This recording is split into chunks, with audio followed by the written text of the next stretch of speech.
When I stumbled upon this value, I was kind of surprised to see it. In all of the videos I've seen with Dr. Ed Ashby talking, I'd never heard him refer to a sufficient momentum value. Welcome back to Scientific Archer. Today I have another video in my series looking into the differences between light and heavy arrows, specifically for hunting. In the first video of this series, I showed some raw momentum values, but since then I found an online source that provided recommended momentum values for different game species. So I was able to use those as thresholds for the momentum plots at various yards for each of the arrow masses. We'll get to look at that today to see at what distance those arrows would still be considered effective given those recommended momentum thresholds. Before we get into the data, I want to remind everyone that for this study, I was shooting my Matthews lift 29.5. It was set at 60 pounds with a 27-inch draw length, so not at all a high energy setup whatsoever.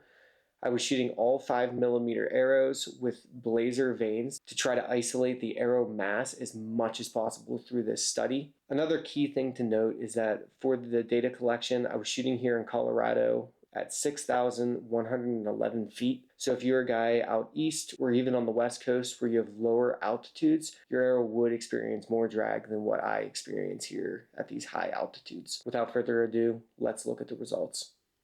All right, so on this first chart, I want to look at the raw velocity and momentum values to remind everyone what we saw earlier in the study. So like I was saying earlier, this is a light versus heavy arrow study. And for this, I decided to shoot arrows that range from 350 grains all the way up until 650 grains in roughly 50 grain increments as best as I could build the arrows to look at the different velocities, flight profiles, as well as momentum and kinetic energy for each of these different arrow masses. I used a lab radar to record the velocities at launch all the way out to 60 yards, and a simple ballistic calculator that I wrote in Excel to get the velocities at any given yardage that I would select out to that distance. From the velocities, knowing the mass of the arrows, I'm able to directly calculate the momentum of each of those arrows in slug feet per second. You can see here on this right-hand side, this chart for momentum is just color-coded between the min and max values, with your highest momentum values being highlighted in green, all the way down transitioning to the red values, which are your lowest momentum values that were collected in this study. You can see here, once again, like we talked about in the first part of this series, the momentum values have these clear step-ups in magnitude as you increase your arrow mass. But like I said earlier, these are the raw momentum values, and it's very difficult to directly tell what does this mean to me. It's commonly said that momentum is your best indicator for how much an arrow has potential to penetrate a target, but what really matters is what is the sufficient momentum that is going to help us get through an animal.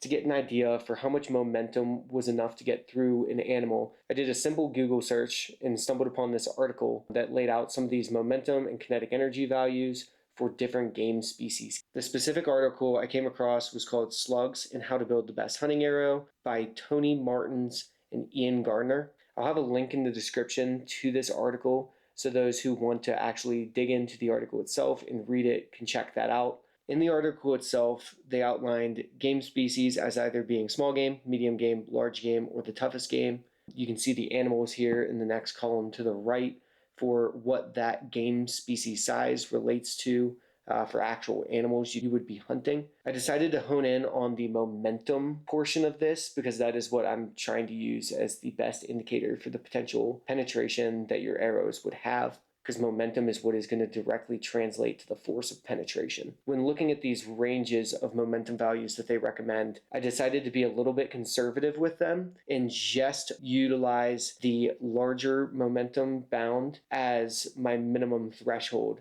for all the charts that we're going to look at in the rest of this video. So the first chart I wanted to look at is color-coded for their medium game category, which relates really well to games such as deer and pronghorn. For each one of these charts, they are no longer color-coded from the min to max value, but they go all the way down to red being whatever the threshold was that I was comparing it against. So any values that would be below 0.305 slug feet per second would be highlighted in red. You'll see that more clearly in the future charts for some of the larger game and toughest game, but for this specific case where I was shooting a 60-pound bow with a 27-inch draw length, all of the arrow masses provided sufficient momentum, as defined by Ian and Tony in that online article, for penetrating a deer or pronghorn. Moving on up, we have the next game category, which was our large game.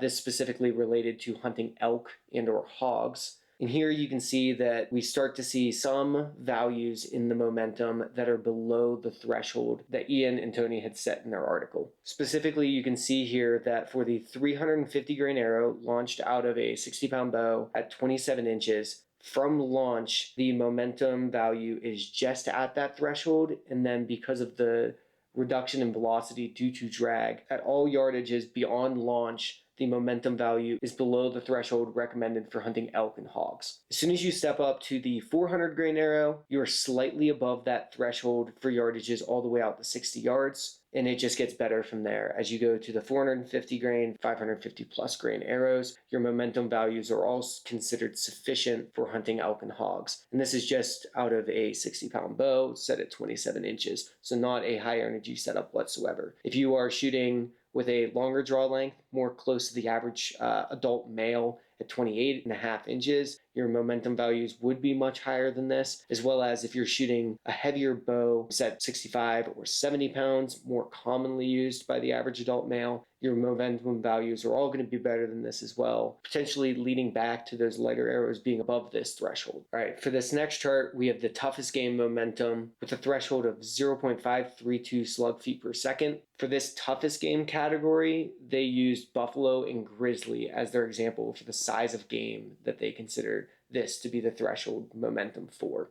You can see here, this is where a 60-pound bow set at 27 inches is kind of insufficient in a lot of ways, and where the heavier arrows actually start to benefit this low energy setup. It's not until you get up to the 500 grain arrow where you're finally above that threshold of 0.532 slug feet per second, even just at launch. And with a 500 grain arrow, you would still maintain a momentum above that threshold all the way out until roughly 35 yards. After that, you're going to dip slightly below that threshold. The 600 grain arrow and 650 grain arrow produce sufficient momentum for this toughest game category. And once again, if you're shooting heavier poundages or with a longer draw length to produce higher velocities for each one of these arrow weights, you would likely see that a 500 grain arrow or a 450 grain arrow would still be sufficient for hunting these larger game species in this toughest game category. After looking a lot at these thresholds I found online, I was very curious if there was some parallel that was put out by the Ashby Foundation for sufficient momentum values that they would consider for hunting large game. This led me to do a deep dive into the Ashby study, specifically all their reports that they have on their website. I was able to find momentum value that they considered sufficient as long as you're shooting a 3-to-1 cut ratio broadhead, as well as having a ferrule diameter that was greater than the shaft diameter.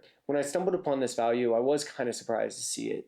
In all of the videos I've seen with Dr. Ed Ashby talking, I'd never heard him refer to a sufficient momentum value. So potentially take this with a grain of salt. Although it is something that still exists in their reports, I will link to them down below in the description so that you can actually go and check it out for yourself and read a little bit more into this part of the Ashby study. In the section of the Ashby study that shows the recommended momentum value, they show an example for 5 different arrow masses, what velocity you would need to achieve to meet the momentum threshold that they set. The momentum threshold that they published happens to be 0.57 pound seconds of momentum. Don't get too confused between pound seconds and slug feet per second. It actually equates to the same values, so don't worry about that. When I actually went through and did the calculations myself, I did notice a discrepancy when looking at the 740 grain arrow case. The velocity that they said must be reached to hit the 0.57 slug feet per second bound was actually a little slow. It should actually be 174 feet per second.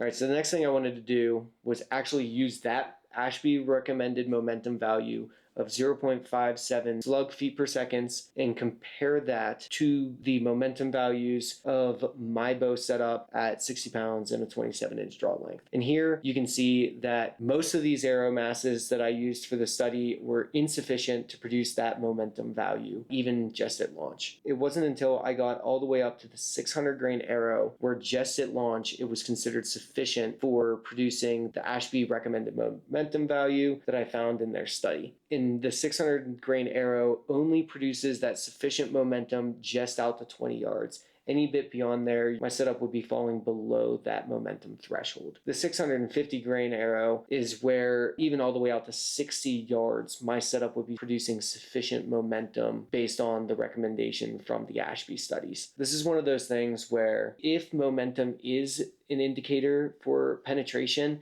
it is at least beneficial that a lower energy archer can up their arrow mass to still be able to hunt any game on the face of the earth, which is pretty cool. But I want to remind everyone that just the momentum that your arrow carries is not the only thing that matters to us as bow hunters. I highly recommend going to some of my previous videos in this series, specifically my trajectory and how much do animals drop videos, because this is one of those areas where going to a heavyweight arrow can have negative side effects for how much the animal could move before the arrow reaches it, as well as if you make an error in your range to your target, you might end up hitting low or high on the animal based around your error in ranging. Once again, I want to thank everybody for watching this video. I hope you find this stuff as interesting as I do. I've really learned a lot about arrow setups in this process, and it's definitely going to form my decision for what arrow I decide to hunt with this fall. If you like this kind of content and want to follow along, I highly recommend subscribing to this YouTube channel, as well as you can find me on Instagram at Scientific Archer if you want to see more of the day-to-day stuff that I'm working on. It's also a great way to reach out to me if you have any questions. And with that, thanks for watching and have a great day.